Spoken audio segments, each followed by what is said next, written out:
Hello, this is John from Clock Repairs Merseyside again. I just thought, I'm at the end of my day now, so I've had a bit of a day, but I just thought I'd go through a few tools again that we use, because you know my main plan on this YouTube channel is to encourage people to go into clock restoration and clock repair. I mean, we do need them. Anyway, I think the first thing you'd start off with would be your let-down keys. I use this particular type of thing. I think it was bought at a well-known clock supplier. It has various, ends in, switchable ends in, that you can, that'll fit onto the winding arbor. It has quite a few bits and pieces with it, and they are actually numbered as well, so gives you an idea what you can use. Probably you've got most of what you need there with all of them bits, should we say, and this handle. Now, often it's not the only thing you need, so you can use actually. Often, I mean, my uncle, for instance, he's a 93 now. He would use the likes of a clock key with a pole, like a bit of a mop pole with a slit in it, and he would do it that way and let it slip through his hands that way. Pretty decent idea. He has many things like that. I think that's the way things obviously were at that time. You had to make many of your own tools anyway. I still to this day modify bits and pieces of tools to do certain jobs, obviously, because you're not going to be able to buy tools for a clock to do some things on clocks that the clock was made in the middle of the 18th century. So it makes sense, you're going to make a lot of stuff. So that's your let-down key. Now, oilers. Now, for clocks, really, this is the type of thing you'd probably use, but I find these to be, they put too much oil on, should we say, so you'd have to be a little bit careful and make sure you're ready with your paper towel just to wipe it off. You don't want oil dripping all the way down the movements and things like that when you're doing that. These are old Swiss type oilers, these ones. Like a pin type, just like you push it on and you push it and it puts one drop of oil on. There's various types of them. Don't use them much, to be honest with you. They seem a bit messy, so I've probably not used them. But these are really old oilers. These, yeah, that's them. A type I prefer, especially for get this in sight now. Especially for the likes of carriage clocks and the smaller clocks, is this sort of little cup holder type with pins, should we say, and I'll just put a bit of oil on them. As I say, what I tend to do is with the pinion, when I've polished pinions and things, I'll give the pinion a little smear of oil before it actually goes back into the movement.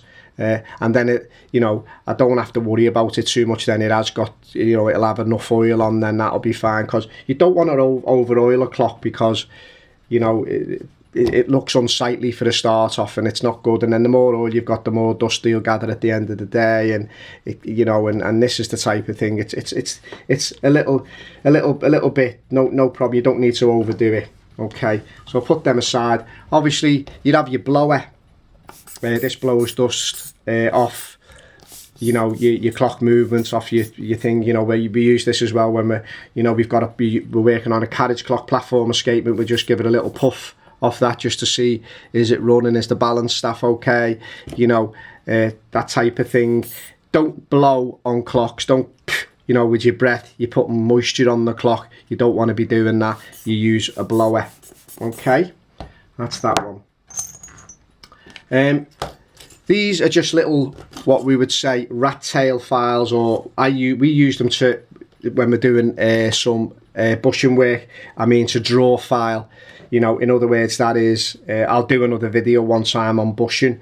You look at the shape of the bush and you draw file the other side in order to get it right, and then you'd come along with a cutting brooch like this. Okay, now we have absolutely loads of cutting brooches. We've collected them over the years. These are Swiss, and they're very good. They do the job. They're probably older than I am, but they do the job great. And we just put them in the end of a pin vise. and the pin vise acts as a handle. Tighten that up, and you have various sizes of pin vices. You'd have sort of 3 sizes. You'll have a small one like this, a more medium sized one, and then the larger one, maybe for holding bigger brooches. But being honest with you, when you get to the grandfather clock stuff, you're more on the line of reamers really. So we have a couple of reamers that we'd use to do that. We try and stick to the British stuff. The Chinesium stuff is you know, does the job, but you can feel it dragging, and it's just not, it doesn't feel right at all. I mean, but you can also tell the difference in the brooches as well. If you buy your Chinesium brooches, you can feel them. They're a bit rough, should we say. You'd always push your clock movement from the back, and preferably turn one way. You know, although brooches do cut both ways, but you know, turn the one way, keep it straight, turn the one way. That's it. When you put your, you know, I'll go into all that again another time. Put them aside. Okay. Right. Couple of bits of pliers. I pick these things up at car boot sales and things like that, because I mean, you know, it's difficult to get, you know, decent tools really. I mean, you should always be going around car boot sales and picking tools up. Now, I don't know whether you can see in these. Now, I particularly use these to take hand pins out. So we've got the centre of your hands, and we've got a small pin and a collet. Now, I particularly use this type, and I don't know whether you can see. If you look in the end, I've actually filed little grooves in them. So what will happen is, one side of the plier will push on the pin, and the other side of the pin will come through that groove there, and that just pushes it out. And if you notice, there's 2 grooves, but they're set opposite, well, away from each other, so that, you know, you can actually just squeeze and it pushes the pin out. And they're, you know, they're pretty handy little thing then. And then obviously you can put your things back in. Obviously you've got your tweezers. In clockmaking, you know, we've got plenty of tweezers, some really decent ones and stuff when we're working on hairsprings, on platform escapements and stuff like that. But you know, these are just a bog standard cheap set of tweezers. They're just handy. I particularly use them when I've been putting a clock movement together, and I put them in and I'll pull, you know, I'll sort of maneuver the pinion into its bushing hole that way. I mean, you have you know, little hooks what you can do that with, but I feel, you know, here's actually one of them here. Steve must have been using it for something. That's a hook, and that you can stick in your movements and pull your pinions. The thing I dislike about that is that once you hook your pinion round there, you sort of, to me, it hasn't got the same feeling as what I've got with tweezers. You can feel, you're not feeling the resistance as much, and the one thing you do not want to do is you do not want to bend a pinion. Do not want to bend the pinion. You know, that's just something you don't want to do. Then you've got to try and, you know, rebend the pinion back if you can, heat it up, you know, use your, we have a staking set, and I'll do another video on a staking set. Staking set is more of a watchmaker's tool really, but it's like a multi-tool. I mean, you can use staking sets for doing all kinds of things. I mean, you know, there's tons and tons of things, you know, your staking set has got, it has lots of different types of punches, and it's a really handy kit, so handy to have. Can't really get them now. I mean, again, eBay is your place. Yeah, you know, various, you know, you'll pull your pins out of your movements with these type of thing, push it against the side, pull it out, push it against the side, pull it out. Little tiny snipe nose pliers, and then you'd have your cutters and various things. Okay, that's them aside. Right, oh, only this week I picked these couple of screwdrivers up, and I'm quite impressed with them, and I'll tell you for why. You've got they're pretty much like watchmaker screwdrivers, except on a larger scale, but they're great for working on you know, your platform escapements on carriage clocks and things, because they're really small, but they've got a nice grip on them, and you can actually, you know, you're not going to slip out. I mean, we've got various watchmakers screwdrivers. I mean, we've got the cheap end stuff, and we've got, you know, some better stuff, but they're always a bit flimsy for clocks, really. I mean, so I favour these. I bought these. They weren't very cheap, but that's, say, a 1.2mm. They're made by the company Wera. I mean, I'm not getting promoted for any of this stuff. I mean, if they give me any tools to promote and they don't do the job, I'll be saying that. So I pretty much picked the setup. So I've got the 1.2, 1.5, and they go all up to like 3.5. So they're a pretty handy, you know, set of tools on Amazon. As I say, not massively expensive, but not your very cheap ones. You know, you could probably buy, you know, about half a dozen of the cheap screwdrivers for one of these. I mean, but you know, I've been really impressed with them. I mean, it's been a really good buy. I also picked these up as well. These Draper Expert 4.5mm screw, you know, things, and on these they've got this screw retainer. You see, now I find that really handy, because when you're working on say a mantle clock, for instance, say a Smiths Enfield, should we say, I mean, sometimes it's an absolute pig to get the screw in. I mean, you're sticking bits of Rodico on the end of your screwdriver trying to, you know, get it in the hole. And, you know, obviously you don't want to be using magnetic screwdrivers. It's not as much important with a clock. It certainly is if it's got a platform escapement, though.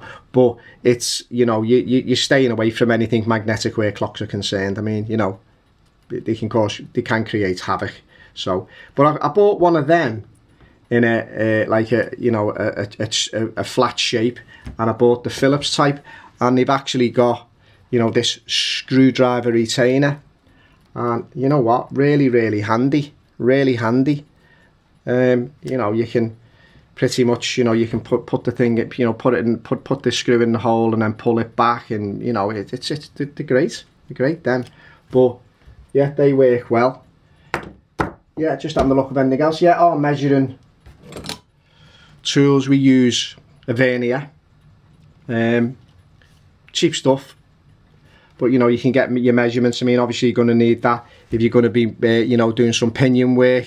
You want to be, you know, getting it as close as you can, although obviously, you know, you use what pinion wire, and you know, you can match things up. But yeah, it's nice to have something to measure smaller situations like them. They're great for that. They're in millimeters and inches. Yeah, pretty. Always remember to, when you're starting, zero everything, because when you're working on the small scale of things, you know, a couple of thousand is going to make a difference, really. So that's that. Yeah, and that's pretty much it. That's pretty much it. I'm just, as I say, I'm doing a few of these videos with, hopefully with the encouragement of people going to be able to, you know, because I know for a fact, it's like when anybody starts in anything, I mean, they're all, what tools should I get?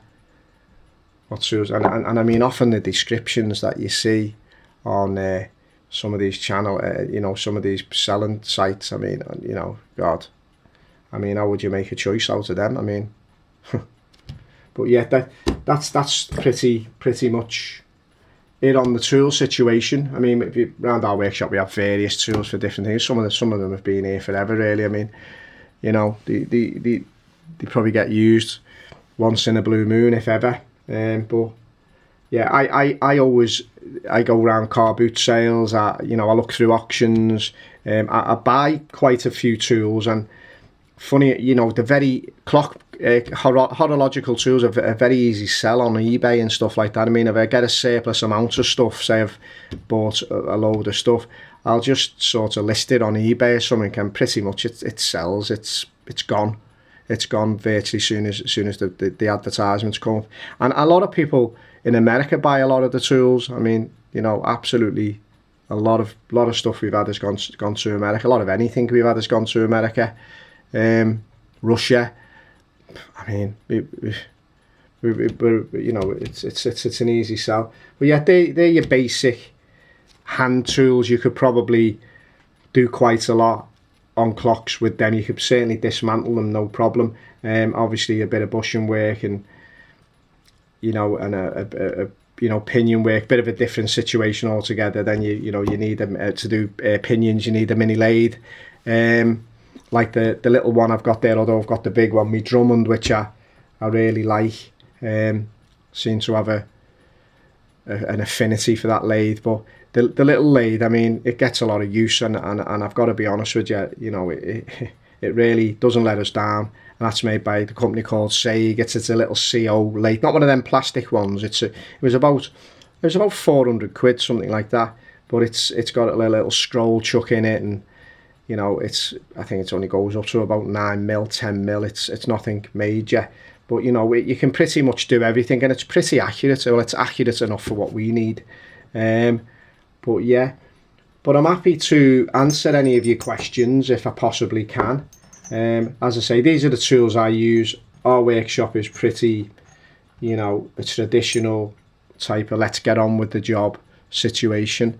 I'm not into buying tools and not using them. In that breath though, I mean, obviously I'll buy old tools, but I mean, I won't go and buy something off eBay or Amazon just to have it in the workshop to look good. Everything in this workshop fits, except the tools hanging up of the old stuff that's been here forever. I mean, you know, the machines, they're used all the time. I mean, you know, absolutely used all the time. I mean, they get a lot of use, especially the little lathe. It was one of my little buys. I had the little watchmaker's lathe made by Peerless USA. I actually bought it from America. It was on a 110 volt transformer until I changed the motor to a 240, and that was with the collet set and the chuck. It had everything with it. Great little thing. Great. The guy was actually a watchmaker in America, and he sold it to us, and it was a great little thing. Pedal, you know, you had a control pedal for it, belt driven.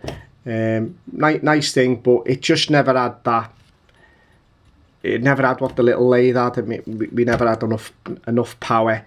Everything seemed to be always a lot of messing to do things, you know, putting collets in and out, and you know, things like that. Where this little lathe, the scroll chuck, it's fantastic. I know collets are, you know, they say that they're more accurate, and they probably are, because they hold in about 4 places instead of 3 and stuff like that. But you know, if you're in the type of business we're in, where we're working on, a good few clocks a week, you know, we need to get things done efficiently, or you know, it's not just the fact that, you know, we need to get the stuff in the workshop and out the workshop, and anything that comes in is gonna be here a couple of weeks at the very, very best, even if it's, you know, it's because it's got to be, we've got to leave them on test. I mean, you leave a clock that's an 8-day clock on test for 8 days, don't you? You don't leave it on for 1 day. You leave it on for 8 days. I mean, and you check it and you test it and you test it again. If you get a fault, you fix the fault, then you leave it again for another 8 days to make sure. I mean, you know, so sometimes, you know, clocks are in months and months, and because they're getting various things done to them. I mean, often we're getting clocks in and people don't know what the problems are with them, because they've inherited the clock. So the problem there is that you ask them is what fault, and they just haven't got a clue about it. They say, we don't know, it's been in my attic, or it's been in the bottom of the wardrobe, or it's been in the, you know, wherever. And so we're left with that thing, we're checking the clock out, and then if it needs casework, then we've got to check the movement is right, and it's really, you know, we're going to be able to sort the movement out before we do any casework, and you know, so it carries on. There's a bit to it. It can become quite stressful. But yeah, so we pick and choose what we take on, and also we control what comes into the workshop. We're not one of them companies that's got, you know, clocks everywhere, literally all over the floor in pieces in various states of affair. Everything gets put in trays and numbered, and we try to keep it as organised as possible. And that's how we particularly do it, because, you know, it doesn't take long in this industry. I mean, for you to end up with clocks. I mean, we've got clocks in storage that belong to people that we can't get in touch with. I mean, I don't know what I'm going to do with them, but you know, anyway, it's another story. But yeah, so this is John from Clock Repairs Merseyside. hope everybody's having a great day. I'm going to finish now. I'm going to go and get some tea, going to have a cup of tea, and I'm going to call it a day, and I may be back with you at some time soon and pick something to do, maybe show you the staking set or something. But yeah, anyway, this is John from Clockbase Merseyside. Have a great evening. Thanks.